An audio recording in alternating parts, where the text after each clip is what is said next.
An inverse function is a function that is derived from a given function by interchanging the two variables, which are the x and y. The independent,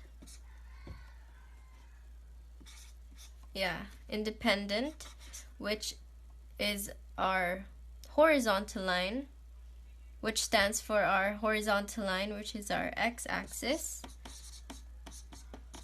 and the dependent variable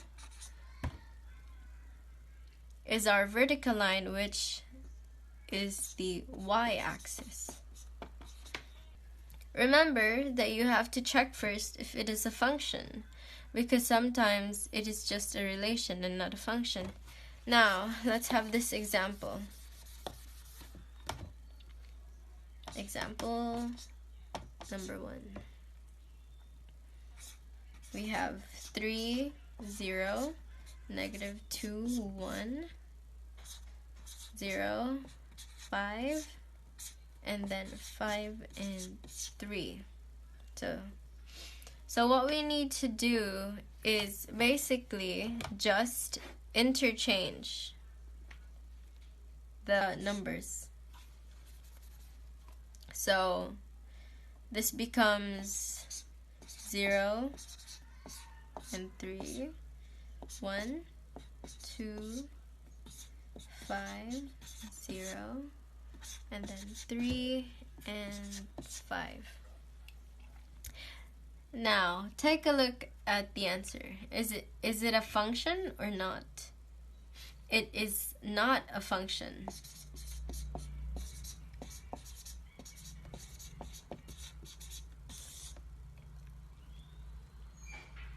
Because our x is a 0, therefore it is not a function. Okay, let's move on to the next example. Fx is equal to 2x plus 3. So that it'll be easier for you to find the answer of the problem, just follow these 4 steps.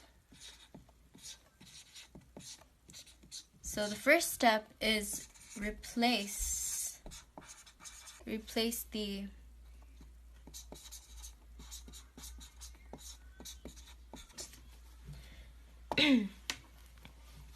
then the next step is interchange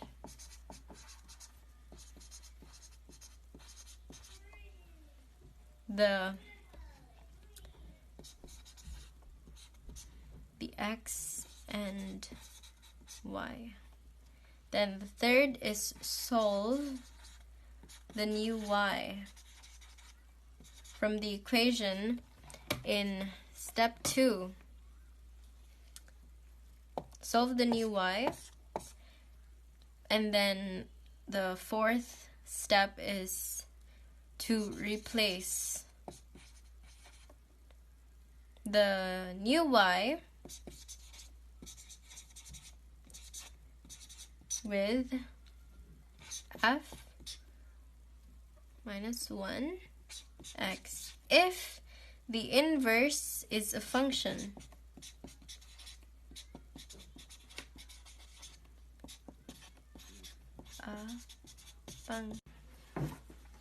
Okay, so let's go back to the problem.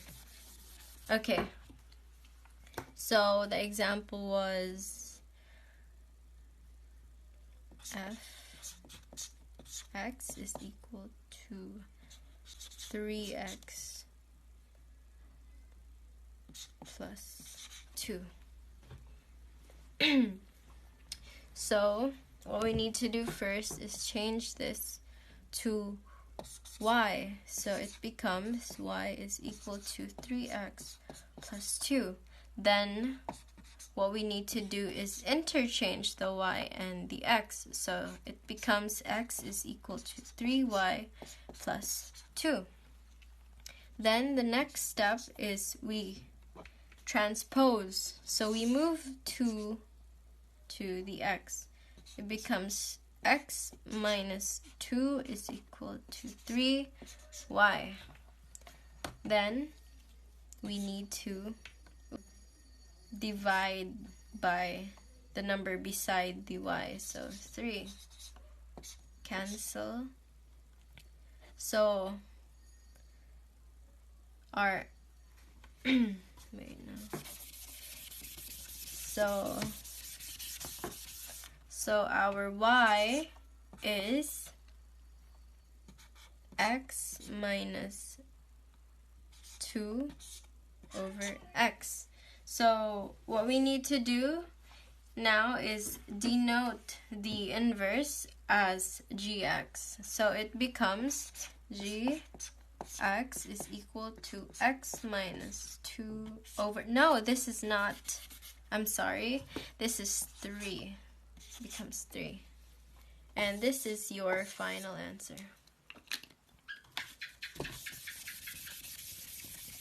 So let's move on to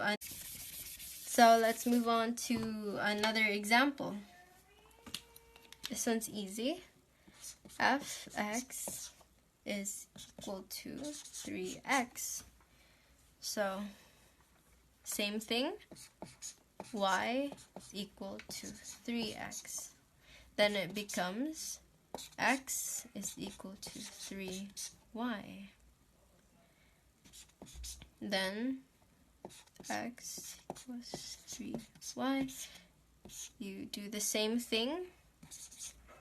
Divide it by the number beside the y. So it's x over 3y, and then denote it. So it becomes x over 3. This is your answer. See, it's so simple. All you have to do is remember the steps. Okay, next example. Example number 4. So fx is equal to 1 for x. Okay, so we have a fraction. This is our 4th example. So we still need to do the same steps. We still need to follow.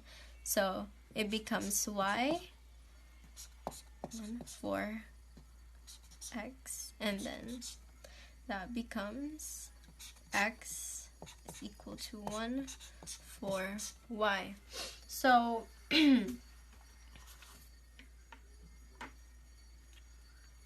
so what we need to do here is get the denominator and then multiply. Wait, let me write it again. X is equal to 1 for y. So we get the denominator and then we multiply both sides. So it becomes 4, multiply this by x.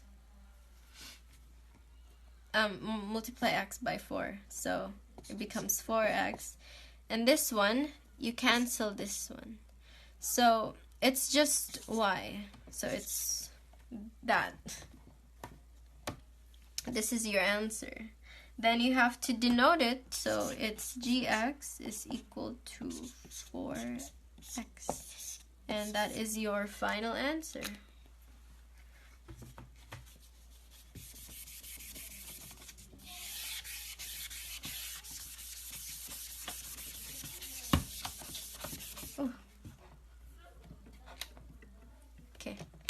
So our 5th and last example is fx is equal to x squared minus 5.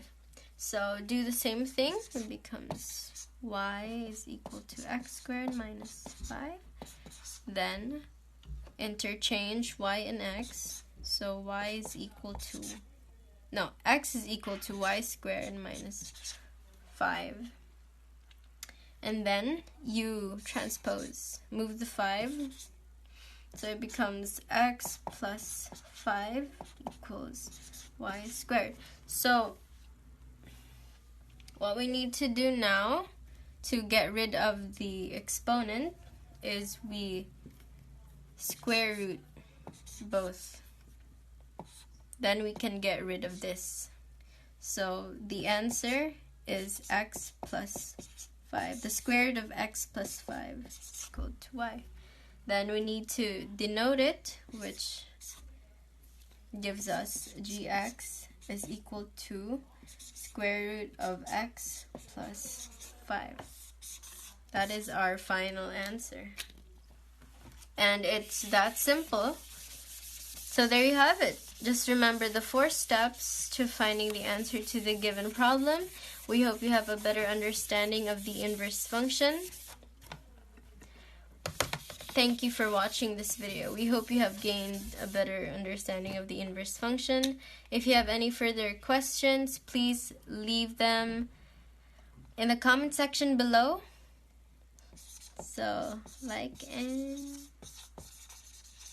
please remember to like and share the video, and see you. Bye-bye.